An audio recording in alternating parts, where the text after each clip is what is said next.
he's doing everything he can. He's not quite Sudbury, Ukko-Pekka Luukkonen, but he's pretty dang close. He's as close as he's ever been in the NHL. And like when you give up 17 goals in 10 games as a goalie, like that's pretty impressive. So he deserves a lot of shine. He has turned into maybe everything. I don't know. I don't exactly know what their exact expectation was. Like when Adams took over, I think when Botterill drafted Luukkonen, the hopes was he would be the future number one. Don't exactly know what Adams' long-term outlook was for Luukkonen when he took over, but he's at right now at worst, I would call him an average starting goaltender, which is all we really wanted from Buffalo. And honestly, the way he's been playing now, there's the argument that he's an above average starting goalie, which we haven't had in a while. So he deserves a lot of credit.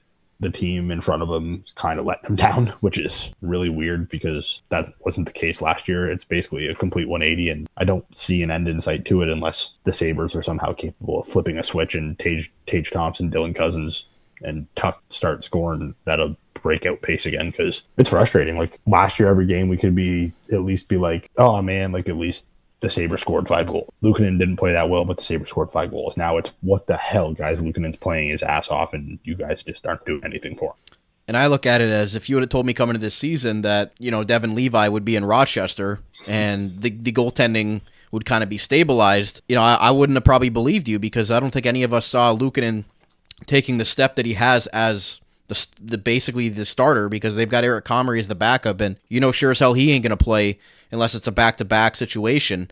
And even then, they could probably just stick Luukkonen in there or end up calling Levi up from Rochester, even though they like the fact that he's getting into games. But I think Luukkonen has been, I guess the diamond in the rough this year of all of what the team has been, and everybody underperforming. But, number one in the net, he has actually looked the part. And like you said, he had a dominant career with the Sudbury Wolves in the OHL, and winning a league MVP as a goaltender in a high-scoring league, that's not easy to do. So he was obviously a great junior player, and even when I talked to him when I covered the Dallas game, he just talked about that kind of level, preparing him for the American Hockey League and grinding his way up to the NHL, and now finally having the confidence of being an NHL goaltender. And I have a quick quote here from Don Granato. I asked him about it, and it was actually a pretty good quote considering our thoughts on Don Granato this whole podcast. But this is a quote from him. Ukko has been amazing. The trajectory and the progression for him has been significant. It's no coincidence they had great mentorship with Craig Anderson over the last few years, but once we brought in Devin Levi, you could see the youthful competition as something that's pushed both of those guys to be the best version of themselves. Now Ukko is looking like somebody that is a pretty good goaltender, and Levi that has really helped push him to see as more of a veteran guy with more experience. He has been able to seize that because of the work he's put in prior, and it's nice to see from a coaching perspective. So that was directly from Don Granato on the play and the maturation process of Ukko-Pekka Luukkonen. Yeah, no, absolutely. And it's weird. The AHL never really seemed to click for him, which is why, I was a little bit doubtful. But he's played really well in the NHL this year, and we've seen the flashes, right? And it kind of seems like we already knew he was a big athletic goalie, and you could tell maybe early on in his NHL career he was just relying on his athleticism a little bit too much, not really the technicality. Like, again, I'm not a goalie, so don't, whatever. But you can kind of just tell, like, I still see it every once in a while where he's a little bit over aggressive and over pursues the puck, but you can just see now he's just so much more technically sound, like in position. Still relying on his athleticism every once in a while, but it's not, you know what I mean? Like, not every save is a sliding cross crease making the save. He's finding himself in position to stand in front of the puck, direct the rebound to where it needs to go. Big, lanky, athletic goalies, if they ever figure it out, they usually become the best goalies. And like, I'm not ready to say he's 100% figured it out, but he's clearly figured it out relatively well. And if he keeps developing and he can kind of lock it in, he still has a chance. Like, he's a young kid. He still has a chance to become something really, really, really special. And it might work out well for Buffalo because they might have, I've seen enough to at least to commit to him for a couple of years. You don't have to necessarily promise him to be the number one goalie, but you at least have seen enough from him to sign him to a midterm contract and keep him here, right? At worst, he's your 1B. He's at least shown he's capable of that, and that's kind of really all you need from him. And he's only 24 years old. Exactly. So, like, you have Levi, who's 21, and Luukkonen, I feel like he's been here forever, but he's only 24. Like, do you want to have a situation happen again where, a little bit different, but you let Linus Ullmark go, and then he instantly becomes, Boston's 1A goaltender? I just don't want to see them get burned by either trading or letting Luukkonen go, and then he goes on to become a really good starter with whatever team you trade him to, or, if Devin Levi is not ready for that role. I think everybody believes that Devin Levi is going to be the long-term goaltender of the Buffalo Sabres, but that might not be for another 2 or 3 years before he's ready to take that elite level step. He's going to be able to play in the league, but can he handle the bulk of the starts, which we've seen with goaltenders, the confidence and, being, if they get shelled for a few games, like that could really hurt their development and gaining their confidence back with young goaltenders. There's not a lot of 21-year-old goaltenders that start out in this league. I mean, Carter Hart went through his trials and tribulations with the Philadelphia Flyers, barring all of the other controversial stuff. I'm just talking about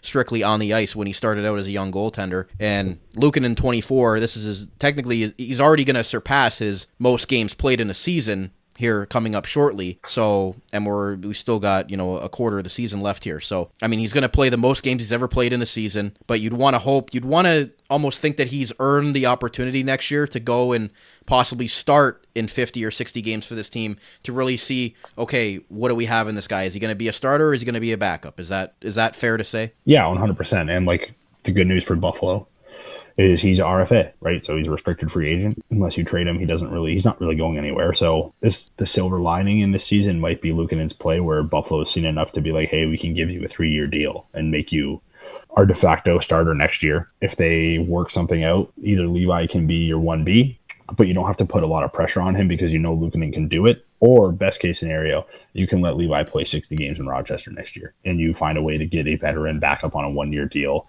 a la Eric Comrie, maybe a little bit more stable than that, and run with that and Luukkonen. I don't know. That's the best. The best thing so far this season has been Luukkonen, and the fact that next year you almost don't have to bank on Levi making this team. If he makes the team, that's fantastic. You can run with Luukkonen and Levi and be confident. Because unfortunately right now for Eric Comrie, no disrespect to him at all, this team has no faith in him. Like you just said, they won't start him unless it's a back-to-back, and I wouldn't even be surprised half the time if it's a back-to-back if they just call Levi up.